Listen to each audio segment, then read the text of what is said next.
I mix what I like, what I like, what I like, what I like, what I like.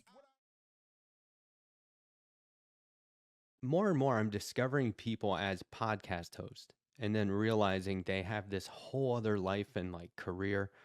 And I'm always impressed when, like, especially in your case, um, you do your show nearly every day and weekends.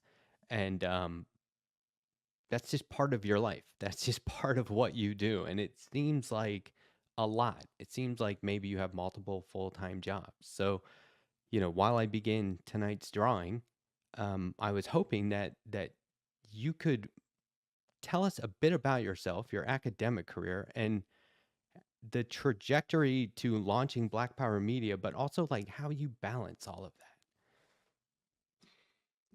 that. So I appreciate that, and as I said to you also off air, I appreciate how good I come off in this drawing. And I will also say I didn't share. I mean, this is one talent I think as much as any that I'm jealous of not being able of not having. So Art, I'm fascinated. Yeah, the ability to drawing. draw and art. Yeah. So but um, I, the origin story for me is that it's almost hard. I almost don't know where to start. And I had thought about this because I've seen several of your guests stumble with the same, where to begin. And I, even having that in advance warning, didn't come up with the best way to do it. But um, I came out of the military, which itself was a 4-year sentence to avoid a jail sentence over some silly post high school dumbness that got blown out of proportion. And I really didn't know what I was going to do. I didn't really have a plan. I've never had the proper amount of foresight, and was more or less just sort of knew that I would go to college at some point after I left the military, and did that.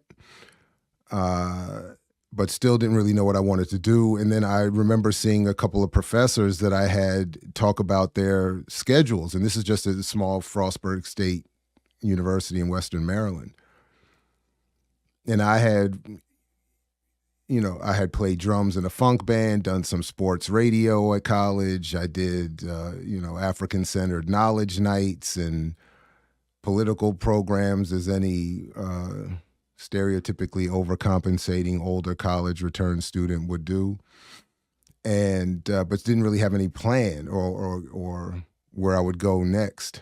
And but I was listening to these professors talk about their schedules, talking about going on sabbatical, talking about the summers off and winters off and this or that. And I just was like, so wait a minute, you read books, you maybe write a couple things, you lecture, you talk about things that you're interested in, you have some command over your schedule, it's flexible. Uh, and I said I could get with that. And that was basically it. I just said, because I couldn't think of what else would I want to do. I realized, for instance, I remember doing a sports broadcast at the college radio station and realizing that I'm not going to be able to do this politically the way I want to do it. I don't want to just be a regular sportscaster. I would want to bring some politics into it. I had always had a sort of um, unorthodox, politically radical upbringing, and knew I wanted to have some sort of politics in my work. And I wouldn't be able to do it in sports broadcasting. So I said, but I could see how other professors were getting their politics into our classes. So I figured, why couldn't I do it that way? And that was it. And then I never thought I would have a traditional academic career. I thought it would be a good way to be an activist and an organizer while also having some sort of income, again with the kind of flexibility. But over time, almost like a cliche or stereotypically or whatever, I became slightly more of an academic than I would have thought, and less an activist, but not quite the academic's academic, sort of somewhere in between, and enough that I could get tenure and full professorship at a I don't know, relatively small HBCU in Baltimore, but not the sort of lofty academic profiles and experiences that a handful get. Also been somewhat active, but not as active as a legit, genuine activist should be. So the podcasting. Then just to wrap it up, I mean, the podcasting. I've always wanted to. I was always enamored with broadcasting and trying to find ways to radically communicate. My favorite project is the mixtape, the Free Mix Radio mixtape radio show, freely distributed mixtapes, as part of a political organized effort back in the early 2000s. I did pirate radio. Shout out to Radio CPR in Washington, D.C. Shout out to WPFW, also in Washington, D.C., part of the Pacifica Network, but also part of a black radical jazz and political tradition that predates Pacifica. And I have to give credit also to the late, great Glenn Ford and Bruce Dixon, the Black Agenda Report, that invited me to do commentaries and radio commentaries for them for years and helped me develop some approximate skill. And then just sort of fell into the YouTube thing late, and linked up with some comrades to do Black Power Media, and brought my I Mix What I Like show itself, an honorific to Steve Biko's I Write What I Like, to that collective. And it's fun. It's more fun than work. I mean, I don't consider it. So even if it seems like a lot, it's not. I don't consider it to be real work. I think, as with all the things that I do, it could be argued I could put more time into all of them, and that's somewhat what makes me able to do all of them. Maybe at, I don't know, a B plus level, and but I like that and I have fun with that. So, Was there a specific catalyst that led to the formation of BPM? Was it organic? Did it just come through conversation, or no, was there a plan? No, there was no plan, and in fact, that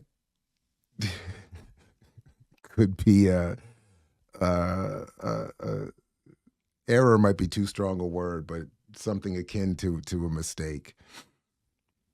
Kalanji Changa, who was then working with Kamau Franklin and the Ear Doctor on the Renegade Culture podcast, called me one day and said, "Why don't we combine forces with I Mix What I Like?" And I said, "Sure." And I've always, for years, I've been trying to develop alternative media collectives, because I've thought the only way to really have any meaningful impact in these spaces is to have some sort of organized collaborative effort. And none had materialized until then. But so we just called, and that was it. Just said, yeah, and we were off and running, and we'll have our 4th anniversary on Huey Newton's birthday on the 17th of February. That's impressive. So how do you categorize it? Is it a network, a collective? I mean, you call it a project, but it's such a diverse group of shows beyond just the morning remix show, which I try and catch every day. No, right on. RSTV with Kalanji that you referenced, Earn Your Liberation, Warrior Class. There's a bunch of video essays and interviews. My new weekend show is Saturdays with Renee.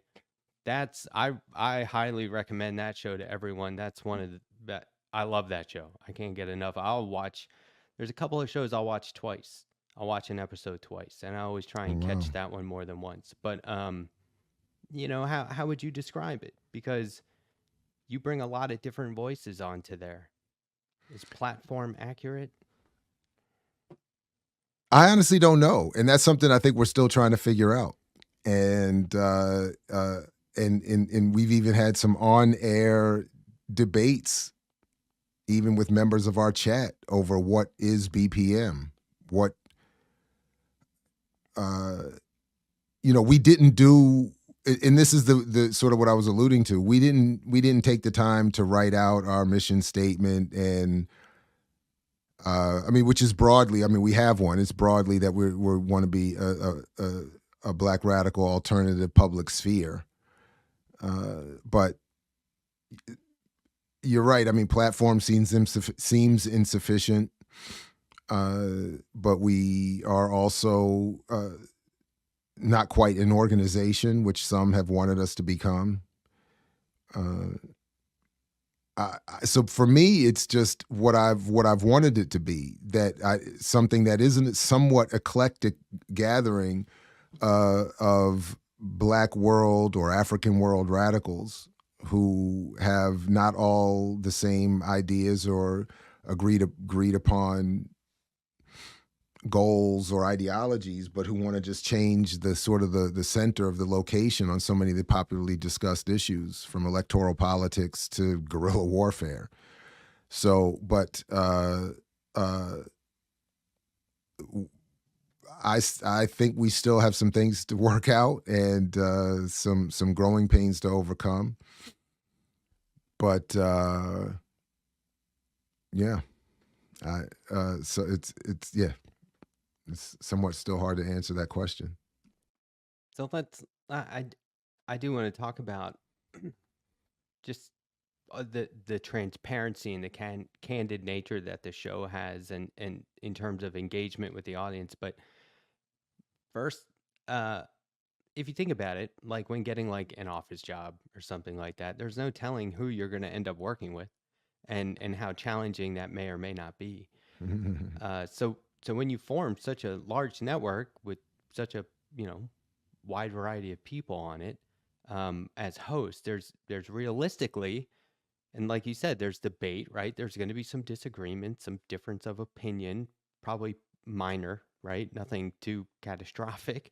But like, what's it like working with so many different people and personalities?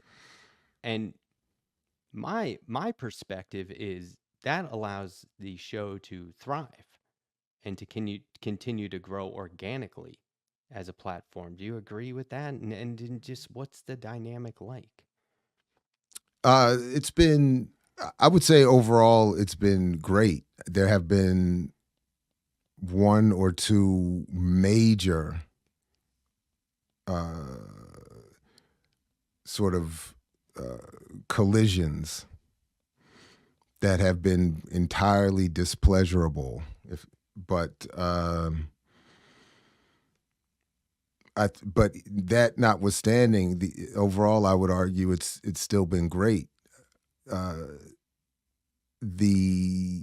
are difficulties. We're largely working with people we haven't met, at least at the beginning, in person. People have different expectations, different challenges emerge as we go. So, but given what I see out there in the world and what I have always wanted to see and be a part of, it's overall been pretty great.